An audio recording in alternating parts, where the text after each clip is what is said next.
Basement insulation and wall insulation. Here in Victoria, there are lots of houses out there that have no insulation in the main walls whatsoever. Based on my experience, having looked at more than 1,200 houses, generally speaking, it was sometime in the mid-50s when here in Victoria, house builders started insulating main walls of houses. So if your house was built before 1950, there's a pretty high chance, unless it's been upgraded at some point, that there's no insulation in the main walls. Obviously, that makes a big difference to your energy efficiency and to your comfort. The insulation slows the heat loss out of the house, meaning your furnace or whatever your heating system will not have to kick on as often and cost you as much money if you insulate the walls. Insulating the walls on the main floor of the house does not necessarily mean completely ripping the walls apart. It can, that's one way to do it.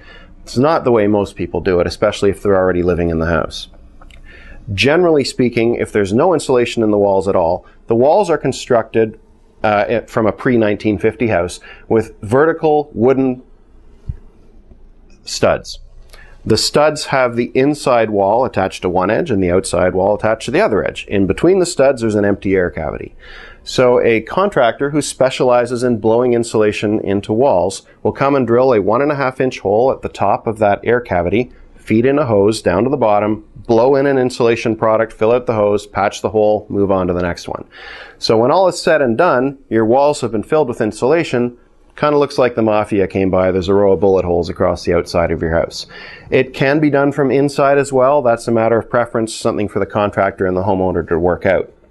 Insulating the main walls makes a huge difference to the energy efficiency and comfort of the house. The main walls have a massive surface area, and if they're not insulated, they have low thermal resistance. So in many cases, it's the single biggest thing you could do in a house that age to make it more energy efficient and comfortable. Now let's talk a little bit about basements. It's very common that I come to a house where the main walls are actually well enough insulated. Let's say it was built in the mid-60s, late 60s, but the basement has no insulation at all or only insulation in the upper part of the wall. This is very common. The thinking back in those days, and the thinking in a lot of cases with homeowners today, is, well, heat rises, therefore it must be more important to insulate the upper parts of the house. Technically, that's not accurate. Hot air rises because it's less dense than cold air, but heat just goes towards cold. It does not care in what direction. Hypothetically, if your house was a cardboard box hanging on a string in space, surrounded completely on every side by cold air, you would lose heat equally in every single direction.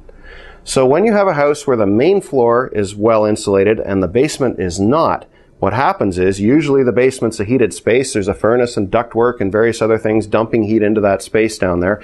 You lose heat from the basement through the poorly or uninsulated basement walls. It then, as the basement cools down, sucks heat from the main floor of the house through the uninsulated basement ceiling.